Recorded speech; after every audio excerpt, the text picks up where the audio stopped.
Hello everyone and welcome to the University of Arts London College of Fashion 2025 Fashion Business School postgraduate podcast sessions. These series of panel discussions have been driven and influenced by the exciting and topical fashion industry related subjects researched and delivered by our postgraduate master's programme students for their final major projects. They cover current and relevant themes shaping the wider fashion industry, such as global supply chains and policies, psychology in fashion, online environments and inclusivity, and the use of AI. We hope that you enjoy these sessions and thank you for listening. All right, guys. Great to have you back. Thank you. Great to be back. Yeah, it's almost a bit more than a year ago that we saw each other, and now we're all at the very end. Now that you've submitted your dissertations, we're gonna have a quick chat about how the year went, and also then talk about your dissertation. All right. So before we go into the dissertation itself, let's kind of start with some general conversation. So probably we can start from Abigail and then go all the way to Stefan. Let's start with general questions. So what's your name and what's your background, specifically before, let's say, coming into this course? My name is Abigail Hunter, and my background in education is psychology. So I was always that kid that asked why, and my mother so kindly answered at the best that she could, but that is what made me go into psychology, and that just strengthened my curiosity for human behavior. And when it comes to fashion, that started in childhood, just watching the artistry of my mother getting dressed for any and every occasion. And so blending two passions together is what brought me to this major. Okay, fantastic. That's great to hear, Abigail. Thank you. Lucia? So I'm Lucia Rodriguez. I ended up here actually because at the time that I applied, this was the only university that offered this master's in fashion psychology, which I was shocked to find when I did find it. My background, my bachelor was actually in economics and psychology. I did kind of like a double degree, and then I took a minor in art history, which is kind of what introduced me to more like the creative industries, let's say. And I really found that really like appealing, the connection that could exist, which at the time I created just in my brain between like the creative industries and the aesthetic experience and psychology. And then I came across this master's and I was like, well, this is just meant to be, isn't it? So now we're here. Great. Thank you, Lucia. Yeah, same. I'm Stefan Bruner. And that's also how I found the university, because it was the only that offered this unique combination. I'm originally from Austria, worked in hospitality and was lucky to work in the catering of a Chanel fashion show, and that's what brought me to fashion. And I moved to Berlin, did a bachelor's in fashion and design management, and then worked already 4.5 years in the fashion industry, more in the communication and event side.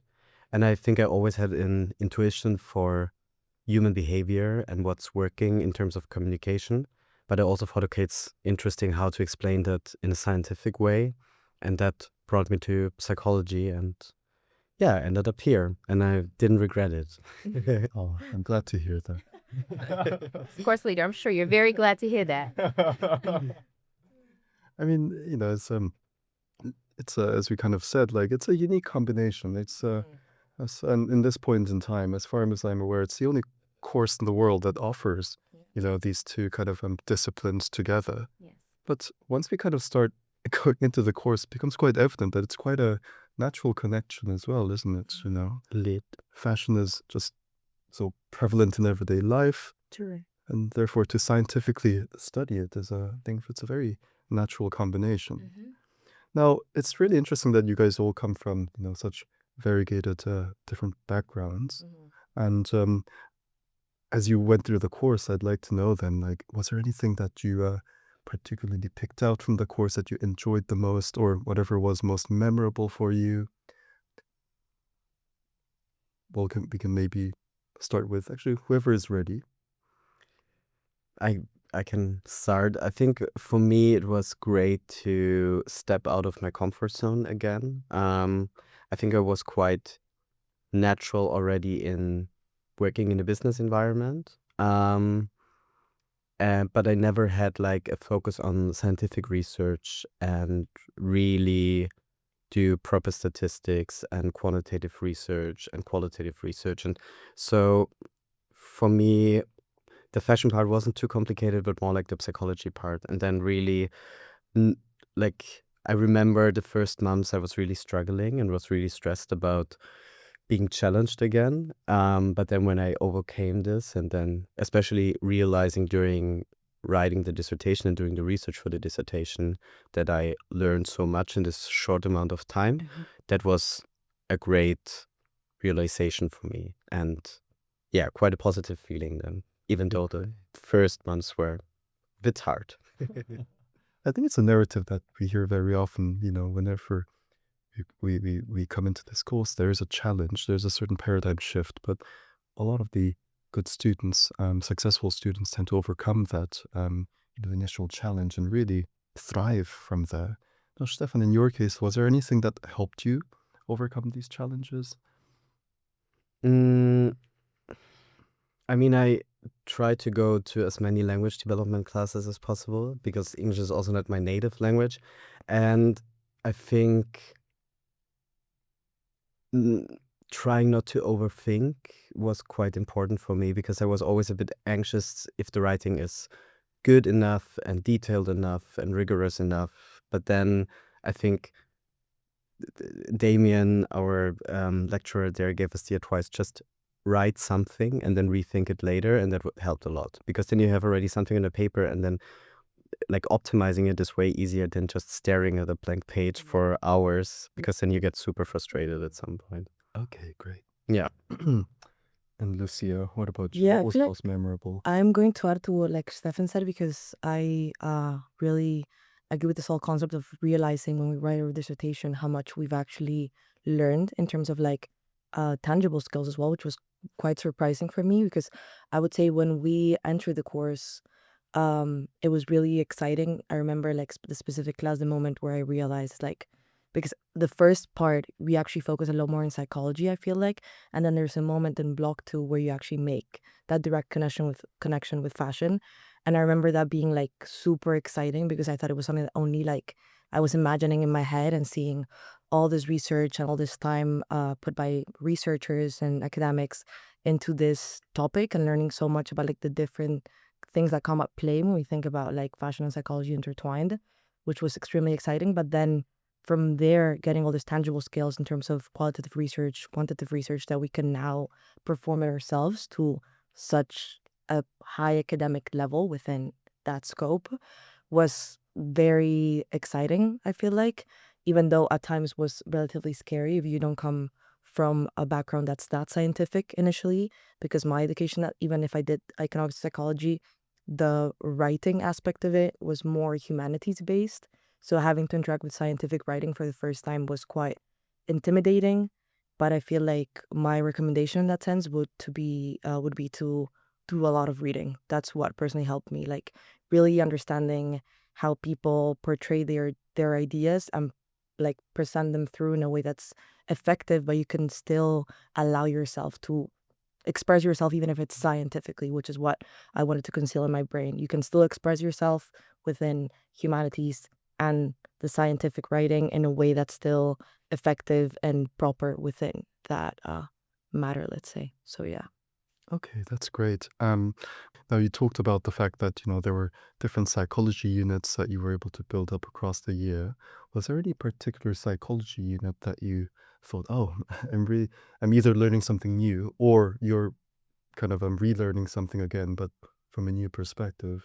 I feel like the one that did the most for me in that sense was probably consumer psychology, which was the one that's the moment I applied, I was also the most interested in because it also discussed the topics that like I knew about superficially and I know I was interested in, but actually sitting down in a lecture and having a professional on the topic talk to you about those things that are so fascinating to you was, I think, the most entertaining part.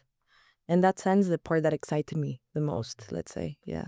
I remember when I was an undergraduate student doing psychology, I remember in one of the lectures, they said, okay, we're doing a lot of things that may sound like common sense, But actually, once you do the scientific research behind it, a lot of common sense isn't common sense. Yeah, exactly. And yes, and a lot of conclusions that we derive, like through scientific methods, it's a whole like a puzzle and an art in and of itself that has incredible, fruitions. Yeah. Yeah, and also like finding a method that shows like a result, even though it may be common sense. I think that was also something was where I was a bit afraid for my dissertation. Like, how can I set up a method that scientifically proves what I'm already assuming or not approves it? So. Yeah. Okay. All right, Abigail, in your case, what did you enjoy the most? One of my favorite things about the course, I loved all the classes, but my favorite thing about just the entire course was the confirmation that I got that I didn't know I needed, that fashion and psychology, there's a connection. And when learning in class, I mean, this is how I think about fashion every day. And so to find a course that confirmed this is a thing, it makes sense. You're not crazy. Like, there is actually a connection. That was the beauty in all of it. And I loved every single class, the personality, individual differences, consumer psychology, but just the confirmation that came with each class, letting me know that there is a connection and how you think can benefit the fashion industry, and you can make a career out of how your mind works. So it was just really nice to find a major that was me. When I saw psychology and fashion, I was like, oh my gosh, they made this for me. I just had to, because I never saw myself being a student again. So I was in the workforce before I came to London. And so I was like, wow, I'm really about to become a student. But for this course, I absolutely had to. So yeah, it was made for me. Whoever made it, thank you so much. You had me in mind. Personalized. Yes. Personalized just for me. Okay, that's really, really great to hear. All right, so now that we kind of almost like went through the whole course, now I'd like to ask your some questions regarding your dissertations. So, what were some of the most interesting things that you found? And very briefly, what methods did you use as well? So, we can start with whoever is ready. I can go. Basically, let me just introduce real quick my research. So I focus on this concept that's not very well known at the moment, not very studied, which is the phenomenon of like sustainability fatigue, which basically focuses on how like the overload of green messaging, sustainability messaging in general, can actually make people disengage if it's not like um given in a proper manner and to the proper extent. Like, if you're the overload of the sustainability messaging can basically lead to the opposite effect that what industries would want, and like it's a psychological phenomena that I wanted to really focus on by also understanding how, for example, greenwashing perception, which is the idea that companies are basically being deceptive or not completely honest about their sustainability like actions or the steps that they're taking towards becoming more sustainable or anything like that, and how that in turn is connected to sustainability fatigue. Like, I showed through my research that they're actually connected. Like, higher greenwashing perception leads to higher sustainability fatigue, which in turn leads to less engagement or less intention to engage with sustainable fashion, which I found very, very interesting. And the reason I feel like why I also chose this topic had to be with the narrative that we're used to hearing, especially because most of my studies, I looked at the attitude behavior gap that we find with sustainable fashion. Like, people tend to have positive attitudes towards sustainable fashion. We become more and more informed by the day about the effect that like the fashion industry has in climate change and everything, but still that attitude doesn't fully translate into action, which is something that I've always been really interested in. And I feel like to some extent in all the academic research that I found, the narrative always was with the guilt and the blame being put on the consumer directly, which I feel like was damaging in itself. So I kind of wanted to like really explore if there's other factors that do come into play from other stakeholders that are not just the consumers that are really affecting why we don't like get to that point of consumption, even if our attitudes are positive. And I feel like sustainability fatigue was kind of one of those things that we should look more into, especially. But yeah, I did an online survey. It was quantitative research with 145 participants. It was a cross-sectional study, and I used from correlation analysis to mediation analysis, multiple of them together kind of to come up with the conclusions that I did, which the main one was basically the fact that my study suggested that greenwashing perception alone actually didn't affect disengagement that way, but actually sustainability fatigue was the one that mediated this relationship between greenwashing perception and disengagement. So, which was quite interesting, I would say. It sounds really great. I mean, you touched upon you selected such a topical kind of a Yeah. topic. Yeah. And it's also gratifying to hear that you chose a topic of your personal interest and that you kind of made this into your own kind of a project that you really focused on. A quick question before we go to someone else's. So you have all these findings. Were you surprised by the findings? I feel like I was to some extent also because I kind of ended up supporting all my hypothesis, which I thought was not going to be the case at all.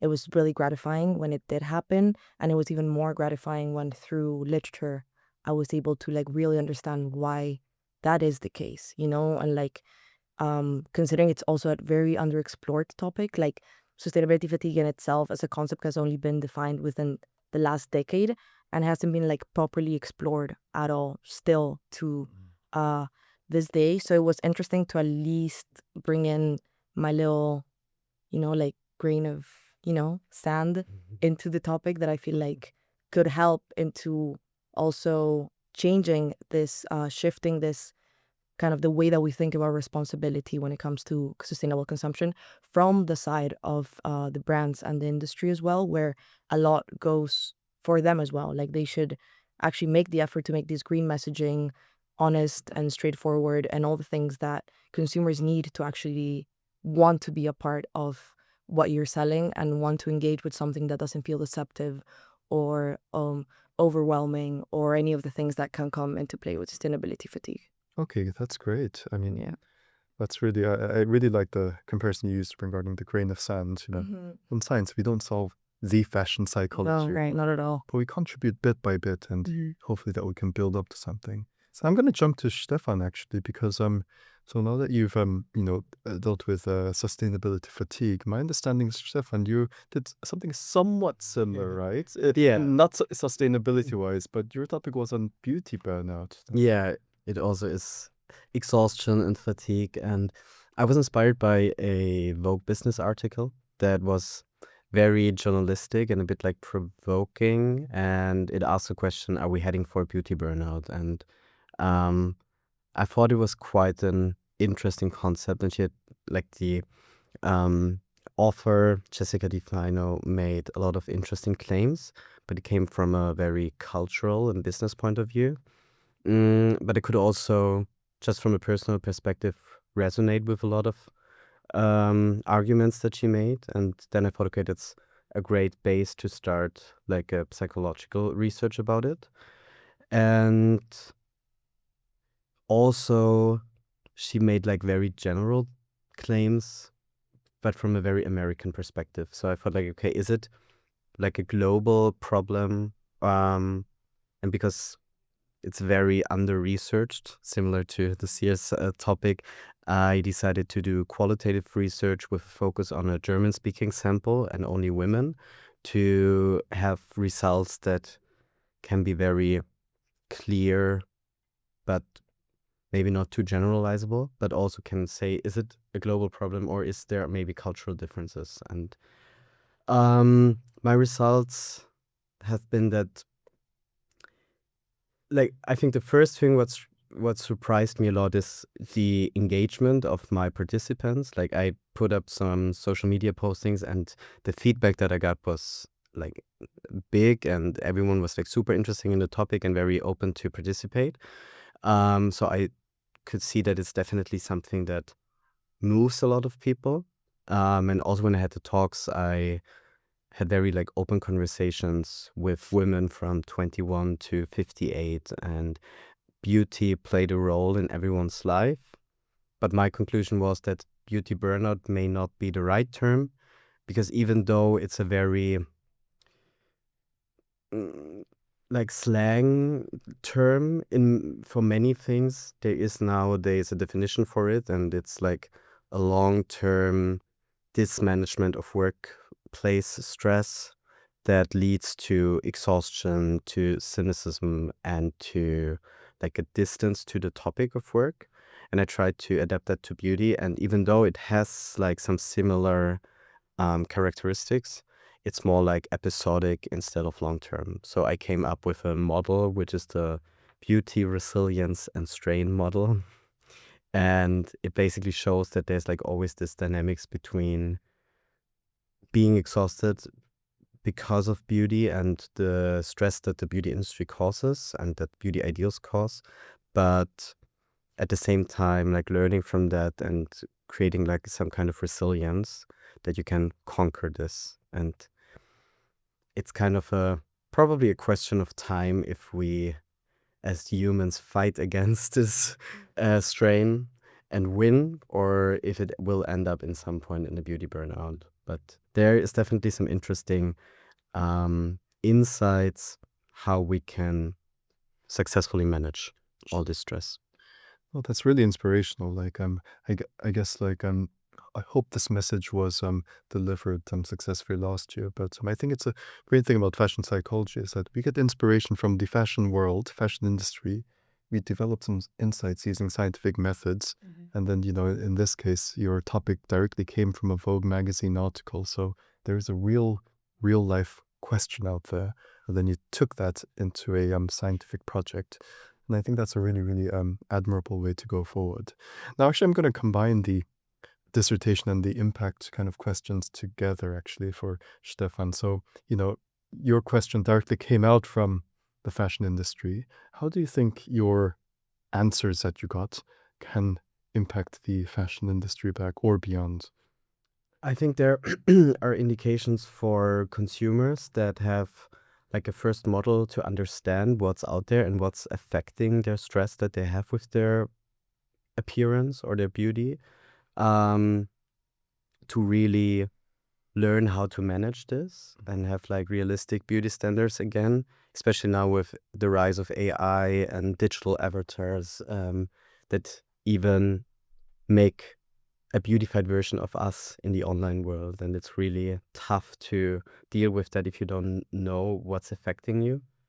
And then for the beauty industry, I would say there are some indications that you can be more successful when you have like a positive approach to your marketing, because at some point, if it's like too superficial and too much pressure on your clients, you will lose them because they just will not survive in a very dramatic way, the pressure that you put on them. And then from an academic point of view, I would say there's the need for like really defining this term. I try to have like a first approach in defining it, but I think there need to be more work in having a proper term for it, and also a scale that measures beauty burnout or beauty strain in a proper way. And I think as soon as this is done, you can do further research about the topic, and maybe also in other markets and cultures. No, I think that's a very reasonable and feasible way in which your research can impact the fashion industry and beyond. Now, Abigail, let's talk about your dissertation. So could you quickly enlighten us regarding, what you did? I think Abigail and my topic also resonate a bit, right? It's also about appearance. It is about appearance. So my dissertation topic was hair and well-being, exploring hair experiences of people of African descent in the entertainment industry. So coming into this major, I'm a planner, okay? And so I knew we had to do a dissertation, and I had 2 topics in mind, and hair was one of them. I just didn't know how I wanted to talk about hair, but I'm a problem solver. I'm a solution-oriented person, so I went out kind of looking for what problems are happening in the entertainment industry. I'm sorry, in the fashion industry when it comes to hair. And so there are a lot of different signs, but I happened to go to this private viewing here in London, and there is a supermodel called Beth Ann Hardison, and we watched her documentary Invisible Beauty, and she was actually there. And we got a chance to ask her questions afterwards.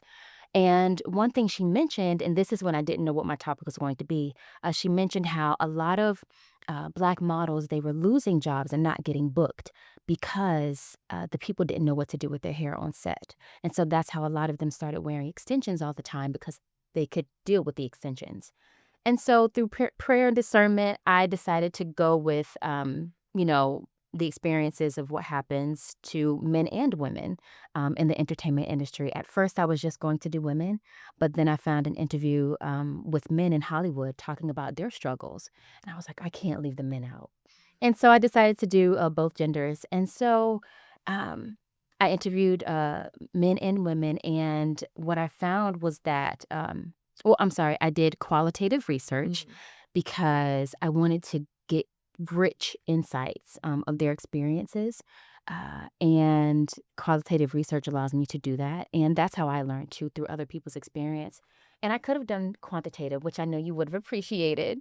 But qualitative research just really speaks to me, and that's how I learn. And so I found, most of my participants reported experiencing some form of hair damage due to onset styling practices. And so it was very interesting. My participants were so incredibly wonderful, and they were excited about the research like yours were. They were like, I have somebody else for you to interview. And I was like, I'm running out of time. But so I could see this possibly, maybe turning into a documentary in the future because people were so excited to continue this research. And I hope that this research can contribute to possibly revisions and updates of the cosmetology curricula, being updated and making sure that people of African descent, making sure that their hair is taught in courses and not just, for an hour or two, but that they really know how to do African descent hair before they graduate. And so no matter what set they're on, they know how to do everybody's hair on set. Oh, wow. That's incredibly inspirational. And it's also very motivational because it sounds like you went to this event and then you Yeah. met this person Yeah. that you presumably always wanted to speak with, and then that developed into a research kind of idea. So was it the case that before the event you didn't know you were going to do this research, and then that conversation really prompted that there was almost like a thunderstrike moment? Yeah, so I knew I knew it was going to be about hair, but I just didn't know the specifics. And so I actually got up and asked a question. I said, hey, my major was psychology and fashion. And they were like, ooh, I always get that, which is so wonderful. People are always so intrigued when I mention my major, which is great. And so I said, is there any research in the fashion industry that you think, could benefit from more research? And so she pointed me to this other woman. But listening to the questions, watching the documentary, I got my answer. Oh. And so, just reading, listening to other documentaries, having conversations will give you the answer that you're looking for. Yeah, absolutely. And every casual conversation is a form of qualitative This is very true. analysis. Yes. So I started my research before even having my topic, I guess. Yes, I mean, inspiration can come from all these different sources. Yes, it can. And I'm really glad that you kind of chanced upon this event to talk to these people and really kind of make that research relevant to real life. Yes. Now, talking about like real life relevance, how do you think, I mean, and you kind of mentioned about the documentary, but are there any specific ways in which you think your research could make a real life impact in the fashion world and beyond? Yes. Again, I think revising cosmetology curricula will be very helpful because I saw another documentary, and this woman was talking about how she graduated never having touched hair that looked like mine. She had to go on YouTube after she got her cosmetology license and teach herself how to braid and how to do hair that wasn't like her own. And so I think if they make sure that that's happening within school, people won't have to do the extra work and they'll be properly prepared when they graduate. And I could see this, again, being a wonderful documentary, Sure. and just reaching the masses. Yes, nowadays, I've seen a few cases recently where certain psychological works, they kind of make this into a documentary. And then, it becomes a really powerful force Yeah. in which we can, using our small grain of sand of knowledge to really make a big impact. And I think that's a really wonderful outlook that your research has, being in so close touch with reality. But not just that, the fact that there's such a need for this kind of awareness and research as well. So I'm really, really proud of you, and actually all three of you, for doing this amazing piece of research. Now, as a last kind of sort of question, now, what kind of advice could you give for future students taking part in this course and writing their dissertation? No, it's a very broad question. We can talk for 2 hours about this, but let's try to find the key things. I would say make the most of your journey. There's going to be a lot of research, but if you choose topics that you're passionate about, the long hours, it'll make the long hours rewarding. So just make sure that you're choosing topics that you're interested in, because there will be long hours, but having that passion will make it rewarding at the end. And just remember that learning goes beyond the classroom. Connect with your course mates. I'm so grateful for the course mates that I had. I know we were in the same course at the right and perfect time. And so make those connections. We're all from different areas around the world, and connecting with your course mates lets you know that you're not alone. When you don't understand something, you'll say, hey, do you get this? They're like, I don't get it either. Or somebody does get it, and we're able to be helpers one to another. So just, yes, listen in class, but also make sure that you are learning and connecting outside of the classroom as well. I think that's a wonderful, wonderful way to look at things, yes. Of course, we learn through textbooks and slides and us tutors talking at you, essentially. But yes, so much knowledge comes from the experience itself, and just like your research topics come from external resources or some things that really happens in the outside world. I think just being there is such a important kind of thing. Definitely, yes. Yeah, I feel like for me, I don't know how Stefan's experience was when entering the course, but I also had an idea of what I wanted to look at when my dissertation came as soon as I entered the course in terms of sustainability specifically, because I've always been really interested in like secondhand and thrifting, which I know you are as well. Yeah. And it was kind of what drew me into fashion psychology, because my perspective at the beginning was of, okay, fashion is the second most polluting industry in the world at the moment. Their main issue basically comes from the fact that it's not sustainable enough. One of the things that I could potentially contribute through this degree and the experience in like the job industry that I could have after that has to do with, once we are able to understand why people purchase what they purchase and like what leads them to those decisions and everything, it's easier to then alter the decisions they make towards your desired outcome, in this case being more sustainable, not just profit, which is usually the case in fashion, which is also interesting to understand that perspective when we are more cynical about how psychology and fashion can be used.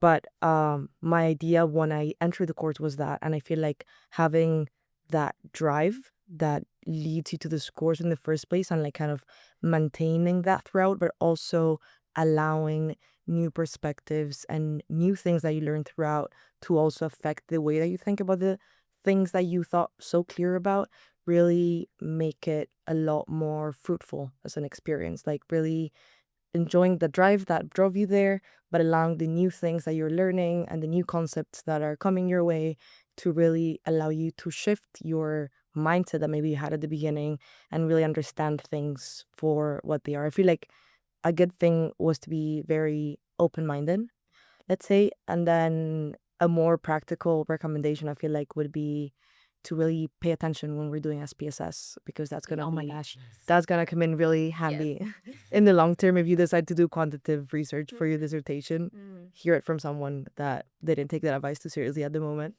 So yeah, I feel like that would be the main things that I would want to move along to whoever's coming next after us. Okay, great. I mean, as I always tell the students every year, like you have a firm idea of what you want to do. And then 12 months later, after, or not 12, 9 months later, after being taught all these 6 unit. If you have the exact same idea, I'll be rather disappointed. I didn't budge a tiny bit because we get to learn new perspectives, and ideas are meant to develop one way or another. Yeah. Yeah. I think I can only add to that because, I mean, especially I think for our application, we already had to hand in some sort of idea what we want to write about in our dissertation. And back then, I wrote from me working in fashion business, but not being too savvy about psychology. And then I was a bit afraid in the beginning. Okay, do I need to focus on this idea already from the beginning on? Do I need to add on with every project that we are already doing during the year? But I try to stay very open and like just do something that interests me in this moment, and that helped me to get like a broader perspective and then choose a completely different topic than I applied with in the beginning. And I'm very happy about that. So definitely adding up to this year's advice, and then also to Abigail's that you should stay open, curious, talk with your peers, talk with our lecturers, go to the great socials that the course chefs are organizing, and just exchange your ideas. But then also we live in the great city of London with so many interesting people and so many creatives, so many exhibitions, events that you can use for your research, but also just to get a broader understanding of creativity, fashion, and our society in general. And I think that's something that you should definitely use. All right. Well, it's such a nice and wholesome kind of conversation, and it's a shame that it's come to an end now. But I hope that like whoever is watching this video afterwards will really learn through the process in which great research takes place, and also experience the diversity of topics and people that we have here as well. So, well, thanks a lot. It was a great joy teaching you guys, and Thank you for being a great course leader. Oh, Yes. thank you. I want to get that on record. So no one forgets.